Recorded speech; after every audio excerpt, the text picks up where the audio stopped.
Selamat datang kembali di channel Rizky Sajalah, channel podcast online yang bisa merubah harimu jadi lebih bermakna. Oke, spesial Laila Majnun sudah tinggal 6 episode lagi guys. Cerita selanjutnya pengen cerita yang bagaimana nih? Kali aja kalian pengen dengar cerita apa, boleh rekom ya ke Rizky. Langsung aja ketik di kolom komentar. Untuk episode kemarin, kita sudah sama-sama tahu bagaimana isi surat balasan Majnun untuk Laila. Untuk yang belum tahu, langsung aja klik di sini ya. Rizky ucapkan terima kasih banyak untuk yang masih betah di sini dan terima kasih juga untuk yang baru temukan channel Rizky Sajalah di sini. Selamat menyaksikan. Di antara sanak saudara Majnun, ada seseorang yang kebijaksanaannya serta integritasnya membuatnya sangat dihormati dan dihargai oleh siapapun yang mengenalnya. Salim Amri adalah paman Majnun dari pihak ibunya. Dan ia sangat mencintai putra saudaranya sebesar ia mencintai putranya sendiri. Yang ingin dilakukan Salim saat ini adalah membantu keponakannya. Namun bahkan dirinya yang tahu pengobatan dari segala hal yang berbau kejahatan dan biasanya tahu cara meloloskan diri dari sudut sekecil apapun, gagal menangani kasus Majnun guys. Yang dapat dilakukannya hanyalah berbagi kepedihan serta penderitaan keponakannya dari jauh dan mengurangi beban pria muda itu dengan membawakan pakaian bersih dan makanan segar untuknya. Akhirnya ia memutuskan bahwa ia harus mengunjungi keponakannya yang malang itu dan melihat sendiri situasi yang dialaminya. Siapa tahu, mungkin ada sesuatu yang dapat dilakukannya. Mungkin saja ada jalan untuk membawa pria muda itu kembali pulang.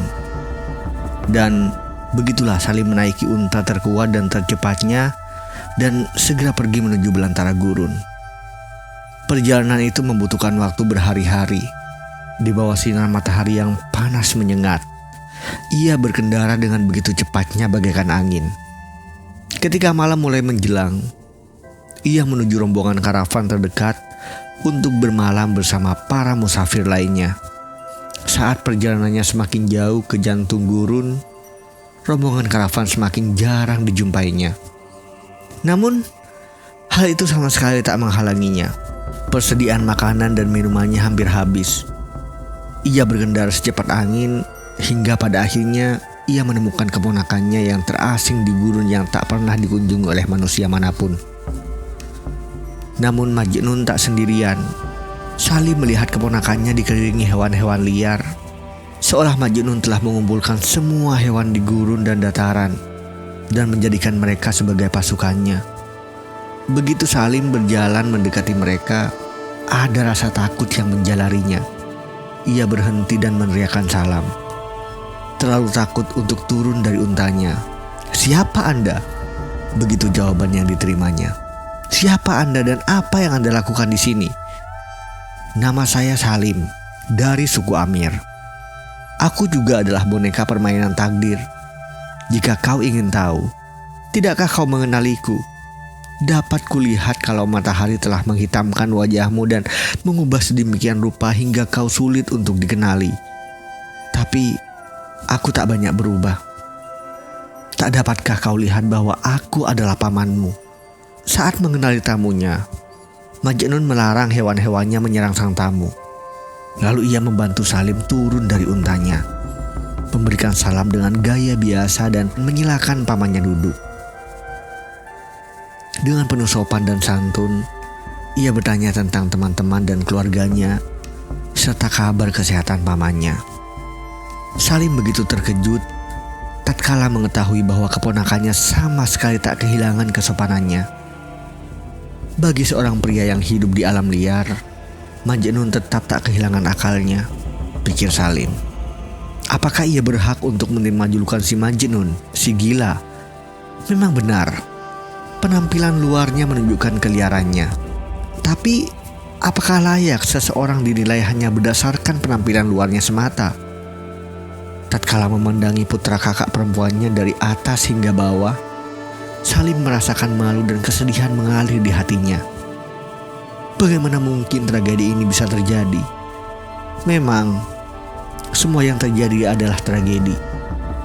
Di hadapannya duduk seorang pria muda, keturunan keluarga terhormat, permata bagi mahkota suku Amir, telanjang bagaikan di hari ia terlahir ke dunia ini, berjalan bagaikan mayat yang baru saja dibangkitkan dari makamnya, dan dikelilingi oleh hewan-hewan liar dan buas. Tak ada satupun orang terhormat atau pria manapun yang harus mengungkap dirinya seperti ini. Bahkan tidak di tempat yang terpencil seperti ini, di mana hanya ada bintang gemintang, berbatuan, serta hewan-hewan liar yang dapat melihatnya. Situasi ini benar-benar tak dapat ditolerir. Salim tak mampu lagi menghadapinya. Ia mencari-cari dalam tasnya dan mengeluarkan sebuah syal. "Maafkan aku, keponakanku," katanya sambil memalingkan pandangannya. "Tapi ku mohon agar kau menutupi tubuhmu dengan syal ini.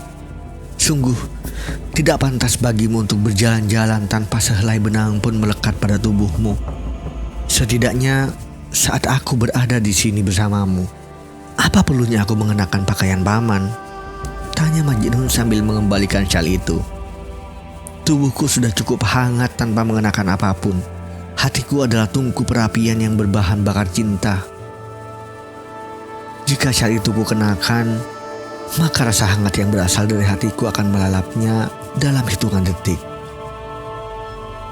Sekali lagi Salim memaksanya, dan lagi-lagi Majnun merasa tak punya pilihan lain selain menuruti kemauan pamannya. Lalu Salim mengambil sehelai kain dari tasnya, menggelarnya ke tanah dan memenuhinya dengan makanan yang telah dibawanya. Roti dan kue-kue, daging-daging yang dimasak dengan bumbu manis dan juga gurih. Siapa yang sanggup menolak hidangan selezat itu? Tapi semakin Salim memaksa, semakin keras kepala pula Majnun. Menolak untuk makan barang sedikit pun. Majnun malah mengambil makanan itu dan melemparnya kepada para hewan. Tertawa keras begitu hewan-hewan itu memakan makanan itu dan meminta lebih banyak lagi. Salim terpana dengan pemandangan itu, guys. Dan saat Salim menyadari bahwa tak ada yang dapat dilakukannya untuk membuat Majnun kembali sadar, ia berkata, "Baiklah, kau tak mau makan. Tak apa-apa. Tapi katakan kepadaku, apa yang membuatmu tetap hidup? Kau adalah manusia biasa, sama sepertiku dan seorang manusia. Membutuhkan makanan. Katakan padaku, apa yang kau makan?" Majnun menjawab, "Pamanku tersayang. Nama Paman Salim berarti kuat dan sehat. Begitulah kata-kata yang tepat untuk mengungkapkan hatiku. Aku sehat dan baik-baik saja. Bahkan jika mulut serta perutku telah melupakan bagaimana caranya makan. Sebenarnya, aku tak lagi memiliki keinginan untuk menikmati makanan. Beberapa potong akar dan buah beri cukup untukku. Cukup itu aja kebutuhanmu. Bukan aku satu-satunya makhluk di sini. Dan seperti yang paman lihat, hewan-hewanku akan senang sekali menerima makanan yang telah paman bawa. Hanya dengan melihat mereka makan, membuat perutku terasa kenyang." Salim memikirkan ucapan keponakannya selama beberapa saat. Lalu tersenyum, ia berkata, "Mungkin kau benar. Lagi pula, burung-burung bisa terjebak dalam perangkap karena kerakusan mereka. Bahkan manusia juga begitu. Rasa lapar kita adalah perangkap yang digunakan oleh takdir untuk menjebak kita. Semakin besar rasa tamak itu, maka semakin besar pula lah bahaya yang akan dihadapi. Hanya orang-orang sepertimu lah yang dapat mengaku benar-benar bebas. Karena kalianlah penguasa dari dunia kalian sendiri." Hal itu mengingatku akan sebuah cerita yang harus kau dengar. Kisah ini tentang seorang raja dan seorang penganut Islam fanatik. Dahulu kala pernah hidup seorang penganut Islam fanatik. Seseorang memuja Tuhan yang bodoh, yang telah memalingkan wajahnya dari dunia demi memutuskan segala perhatiannya serta hasratnya untuk menghadapi dunia setelah mati. Ia tinggal di sebuah gubuk reot yang lebih mirip sebuah lubang yang dindingnya retak dan hampir ambruk. Namun, baginya gubuk itu lebih mewah daripada sebuah istana. Suatu hari, tanpa sengaja sang raja melewati gubuknya. Raja terpana ketika melihat gubuk itu. Tak percaya bahwa ada seorang manusia yang mau tinggal di tempat seperti itu. Ia bertanya kepada salah seorang pengawalnya, apa yang dilakukan pria itu di sini? Apa yang dimakannya? Di mana ia tidur? Dan siapa dia? Ia adalah seorang penganut Islam fanatik, jawab sang pengawal. Seseorang pemuja Allah yang bodoh, yang tak membutuhkan makan maupun tidur. Karena ia tak sama dengan orang-orang lainnya. Rasa penasaran sang raja begitu besar dan kemudian ia memutuskan untuk mendekati sang petapa itu. Dari kejauhan, sang raja turun dari kudanya dan memberi petanda kepada pengawalnya agar membawa sang petapa keluar untuk menemuinya. Sang pengawal menuju pintu gubuk itu. Lalu sang petapa melangkah keluar dengan tubuh penuh debu dan kusut. Tampaknya, kata si pengawal, kau telah memutuskan seluruh hubungan dengan dunia ini.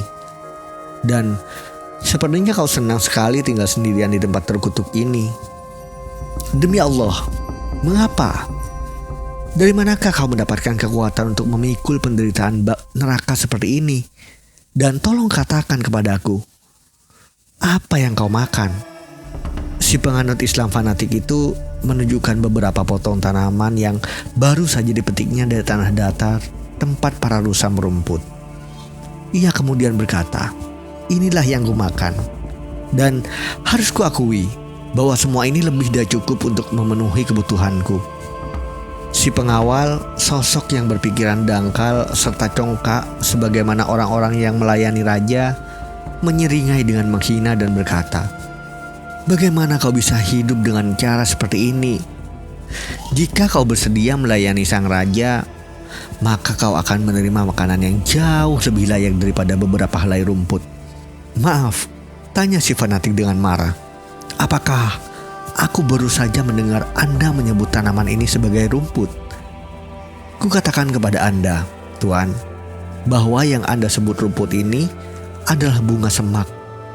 Andai saja Anda tahu betapa nikmatnya tanaman ini, Anda pasti akan segera mengundurkan diri dari tugas Anda sebagai pelayan raja dan bergegas duduk di meja makanku untuk menikmatinya bersamaku.